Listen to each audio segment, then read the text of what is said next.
They say playgrounds are where childhood begins. But for one little girl, it became the scene of something far more sinister.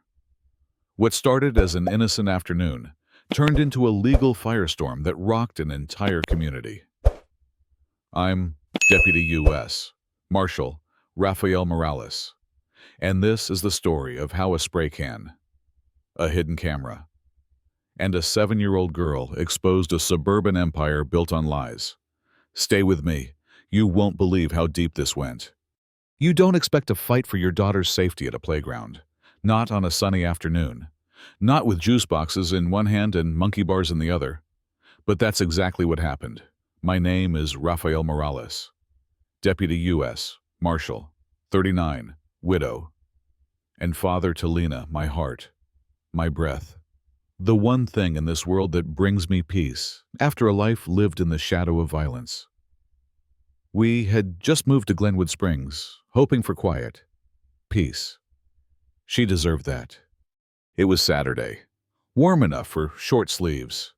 Lena was giggling on the monkey bars, boots kicking in rhythm, calling out, "Daddy, count how long I can hang." I was mid-count when she stopped abruptly and looked over her shoulder.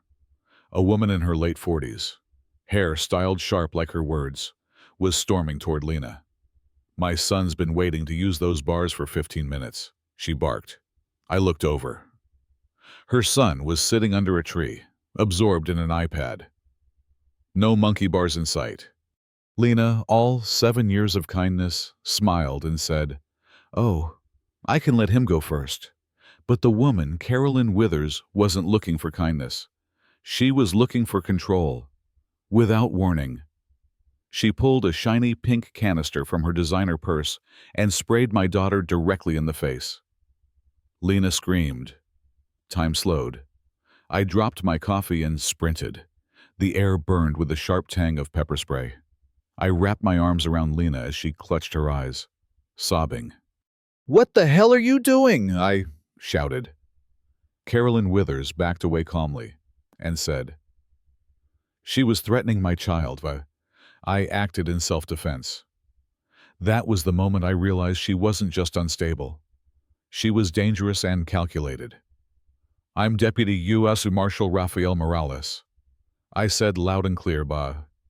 "You just attacked a federal officer's daughter in front of 24 witnesses." Her smirk cracked. Officer Reed, the park patrolman, arrived within minutes. Carolyn was zip-tied to the monkey bars she claimed her son needed. She started screaming about her rights, about how she was the victim. But the story was just beginning. By Sunday morning, the narrative flipped. The HOA newsletter circulated a twisted version. Local marshal uses excessive force on Glenwood Springs resident. Social media exploded. I was painted as a hothead federal officer who overreacted to a harmless misunderstanding. Carolyn had allies, loud, organized ones. I dug deeper. Turns out, Carolyn wasn't just a mother. She was president of the HOA, head of 2 neighborhood committees, and founder of a so-called wellness brand called Withers Essentials. She had built an empire of passive-aggressive control disguised as community care. And she had secrets. My colleague Alvarez pulled her civil records, 3 prior assault complaints. One involved a yoga instructor who left town the week after filing. Another was from a woman in her old neighborhood who also vanished. Then came the money trail. IRS records flagged $250,000 in irregular deposits to her business account over the past year. Fake client names, shell companies, a tangled web of payments that screamed fraud. And then, a break. A teenager, known online as Shadow Wolf 99, uploaded a video titled "Karen Attacks Kid at Playground." In the thumbnail, a pink canister. I reached out. His name was Nick. He agreed to hand over the full, unedited footage in exchange for a signed U.S. Marshal hat, a fair trade. The footage was damning. It showed everything: the argument, Lena's calm response, and Carolyn spraying her point blank. Her claim of self-defense dissolved in less than 10 seconds.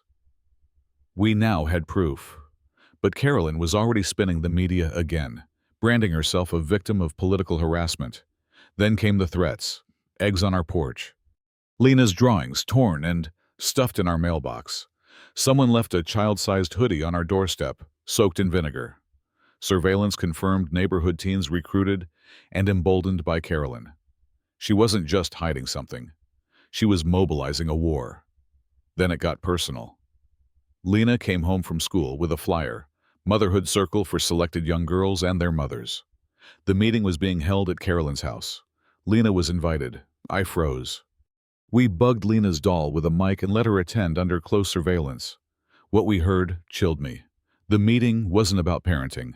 It was about indoctrination. Carolyn preaching that discipline required correction, and outsiders didn't understand their way.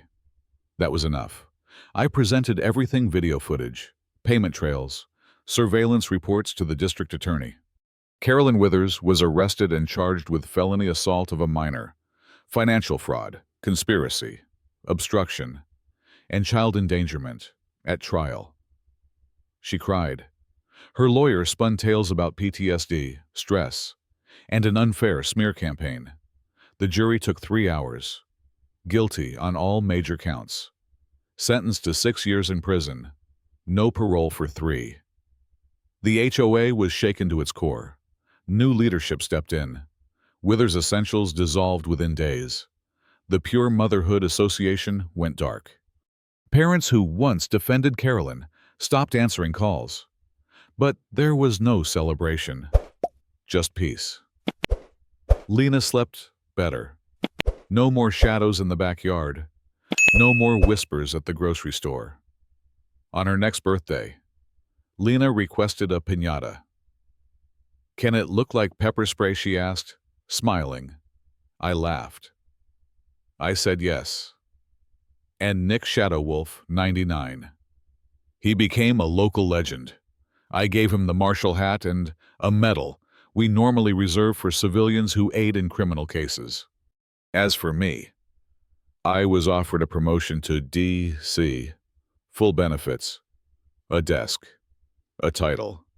I turned it down, because justice doesn't always wear a badge. Sometimes, it shows up on a playground, between monkey bars and juice boxes, in the quiet relief of a father who knows his daughter is finally safe. And that's all I ever wanted.